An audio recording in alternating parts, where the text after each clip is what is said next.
In today's video, I'm going to teach you how to set up notifications on Salesforce. By the end, you'll know where to find the right settings, how to enable delivery channels like in-app, desktop, and mobile, how to review API usage alerts, and where to create and manage custom notification types. I'll walk you through the navigation in Salesforce Lightning and explain what each screen is doing so you can make confident choices for your team.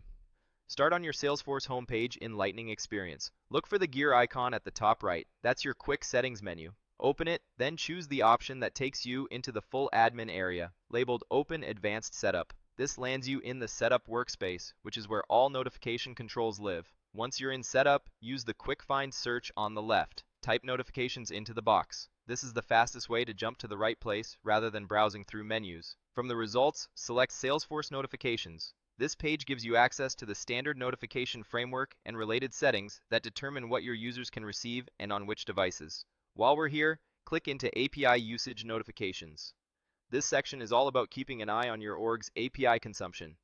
Even if you're not changing anything yet, it's helpful to know where this is, because alerts here can prevent surprises when integrations or automations are busy.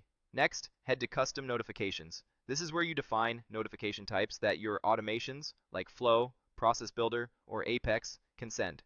Custom notifications let you deliver targeted, branded alerts to users so they get timely information right where they work in Salesforce. Now open Notification Delivery Settings. This is a key page. Here, you enable the delivery channels that your organization will actually use. Check the boxes for the channels you want to support, typically in-app notifications, desktop notifications, and mobile push notifications, so users can receive alerts in the ways that make sense for your environment.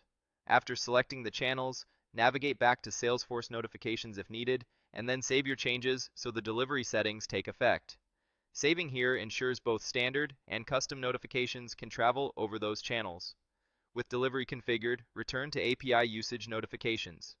This page is where you review and manage alerts related to your daily and hourly API limits. It's a good practice to align these alerts with your integration patterns and peak loads, and to make sure the right admins or integration owners are the recipients, so action can be taken quickly if you approach a limit. Go back to Custom Notifications and click New. This opens the form to define a custom notification type. You'll give it a clear name and choose which previously enabled delivery channels apply to this type.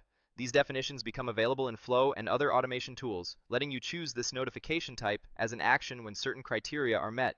Open Notification Delivery Settings again to confirm the channels you want are enabled for your newly defined types. From there, you can navigate into the relevant product area, selecting, for example, Sales, so you're viewing and managing notification types in the context that matters to you.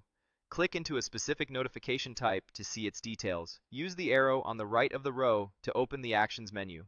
From here, Edit lets you refine the label or the channels, and Clone is perfect when you want to duplicate an existing setup and adjust it for a new use case without starting from scratch. That's the complete walkthrough. You've located Salesforce notifications in Setup, enabled delivery channels, reviewed API usage alerts, created a new custom notification type, and learned how to edit or clone existing ones. A few closing tips. Keep channel noise under control by enabling only what your users truly need. Confirm mobile push works by ensuring users have the Salesforce mobile app with notifications allowed on their devices, and review API alerts periodically to match your evolving integration footprint. With these settings in place, your team will get timely, actionable updates without missing a beat.